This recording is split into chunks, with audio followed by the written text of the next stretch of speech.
Welcome friends, मैं राकेश शर्मा अपने channel Imran's में आपका बहुत बहुत स्वागत करता हूँ। दोस्तों, रामायण में जब लक्ष्मण जी ने माँ सीता के लिए लक्ष्मण रेखा खींची थी और माँ सीता को कहा था कि माते कृपा आप इस लक्ष्मण रेखा से बाहर मत आइएगा, क्योंकि ये वो लाइन है, अगर उस लाइन को आप क्रॉस कर लेंगे तो आप असुरक्षित हो जाएंगे, और जब तक आप इस लक्ष्मण रेखा के अंदर रहेंगे तब तक आप सुरक्षित रहेंगे। लेकिन होने को कुछ और मंजूर था और माँ सीता ने उस लक्ष्मण रेखा को क्रॉस कर ली। दोस्तों, मैं बात रामायण की नहीं कर रहा हूँ आपसे, मैं उस लक्ष्मण रेखा की बात कर रहा हूँ जो हर इंसान के जीवन में होती है। एक दायरा होता है, एक लाइन होती है जिसे हमें क्रॉस नहीं करना चाहिए। आज अगर मैं रिश्तों की बात करूं, चाहे पति पत्नी हो या कोई भी रिश्ता हो, तो हर रिश्ते की एक सीमा होती है, एक दायरा होता है। लेकिन विडंबना है कि आज इस कलयुग में कोई भी लक्ष्मण रेखा इतनी सुरक्षित नहीं होती और लोग उस लक्ष्मण रेखा को भेद करके अपनी लिमिट को क्रॉस कर लेते हैं। They cross the line.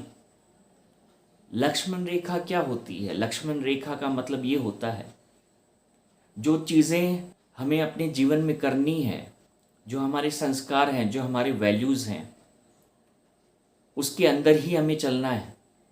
और जिस दिन आप उस संस्कार, उस वैल्यूज़, बिलीफ से परे हट जाते हैं, उनको क्रॉस कर लेते हैं, तो उसका परिणाम हर मनुष्य को अपने जीवन में भोगना पड़ता है। 21वीं सेंचुरी में हम जी रहे हैं, जहाँ पर फैमिली वैल्यूज़ दिन पे दिन गिर रहे हैं, विश्वास खत्म हो रहा है, विश्वासघात बढ़ रहा है, सत्य खत्म हो रहा है, झूठ लाइमलाइट में आता है, इंसान सैक्रिफाइस करता है, वो रोता है, और जिसके लिए उसने सैक्रिफाइस किया वो हंसता है, इंसान का मजाक उड़ाया जाता है। ये ट्रू फैक्ट्स हैं आज के इस कलयुग में। आप जितना सत्य के साथ ज़िंदगी जिएंगे उतनी ही परीक्षा आपको देनी पड़ेगी, और जितना आप असत्य के साथ रहेंगे उतना ही आप अपने जीवन में वो सब कुछ प्राप्त कर सकते हैं। फिर भी कुछ ऐसे लोग हैं जो उस लक्ष्मण रेखा में ही अपनी ज़िंदगी को जीना पसंद करते हैं। वो अपनी वैल्यूज़ के साथ एसोसिएटेड रहते हैं और उन्हें पता रहता है कि धर्म क्या है।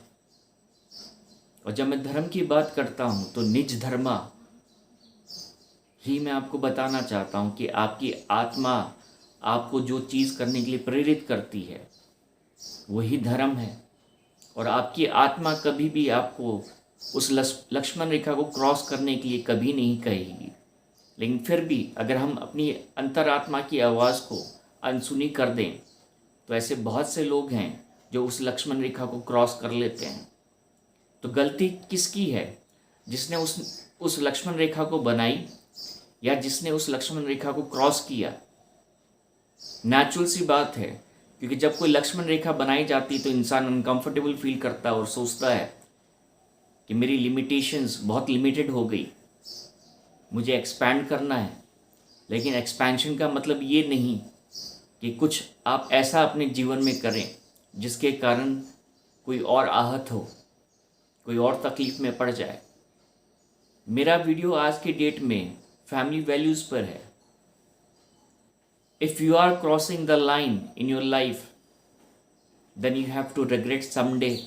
उस इंसान की कदर करें, उस लक्ष्मण की कदर करें जो आपको सुरक्षित महसूस कराना चाहता है। अपनी वैल्यूज़ को, अपने रिलेशनशिप को थोड़ा संभालिए दोस्तों। ईगो एक ऐसी चीज़ है जो इंसानों को ख़त्म कर देता है, और जो भी इंसान ईगो के मोह में आ जाता है वो अपनी ज़िंदगी को फिर एक खेल बना लेता है। सबसे आसान तरीका है कि सत्य को समझें और उसके साथ चलें। मेरे पास रिक्वेस्ट आई थी कि आप प्लीज़ एक ऐसा वीडियो बनाइए जिसमें फैमिली वैल्यूज़ की बात हो। लेकिन मैं क्या बात करूं फैमिली वैल्यूज़ की आज की डेट में, जब हम सच को जानते हुए भी उसको स्वीकार नहीं करना चाहते, झूठ की परत लगा के रखते हैं और उस झूठ की परत को झूठे लोग ही देखते हैं और उसको सच समझते हैं, क्योंकि वो सच को जानना ही नहीं चाहते, उस परत को हटाना नहीं चाहते। तो सफ़र कौन करता है? सच करता है, लेकिन कितने दिन करेगा? क्योंकि सच की ताकत बड़ी स्ट्रांग होती है, वो कभी भी कहीं से भी निकल सकता है। और जिस दिन वो सच निकलता है तो आपकी परतें जब निकलती हैं तो तकलीफ़ तो होगी, दर्द तो होगा, उस दर्द से आप वंचित नहीं हो सकते। बात ये नहीं है कि दर्द मिलना चाहिए या नहीं मिलना चाहिए, बात सिर्फ सत्य की है, बात सिर्फ लक्ष्मण रेखा की है। It is high time that we should understand that if we are in any kind of relationship, चाहे पति पत्नी हो, प्रेमी प्रेमिका हो, माँ बच्चे की रिलेशनशिप हो, भाई बहन की रिलेशनशिप हो, बिजनेस रिलेशनशिप हो, तो हमें अपनी लिमिटेशंस को समझना चाहिए। हमारे जो सही वैल्यूज़ हैं उसके साथ ही हमें रहना चाहिए। और जिस दिन आप उस वैल्यू को तोड़ेंगे आपको बड़ी तकलीफ़ होगी दोस्तों। अपनी ईगो को इतना बड़ा मत कीजिए कि जब वो टूटे तो आप संभल भी ना पाएँ। इससे अच्छा है कि सच को स्वीकार करें और आपकी जो आत्मा की पुकार है उसको सुनें और उसके साथ अपनी ज़िंदगी को जिएं। मेरी इस बात को याद रखिएगा दोस्तों, झूठ का महल चाहे आप कितना बड़ा बना दें, लेकिन सच की झोपड़ी के आगे एक दिन वो झूठ का महल टूट जाता है, क्योंकि झूठ की बुनियाद नहीं होती और सच की बुनियाद इतनी मजबूत होती है कि कोई भी उसको उखाड़ नहीं सकता। अपनी लक्ष्मण रेखा में रहें, चाहे आप किसी भी रिलेशनशिप में हो। Don't cross that line which can create a storm in your life. Just remember my words, my friend. Thank you very much for watching this video.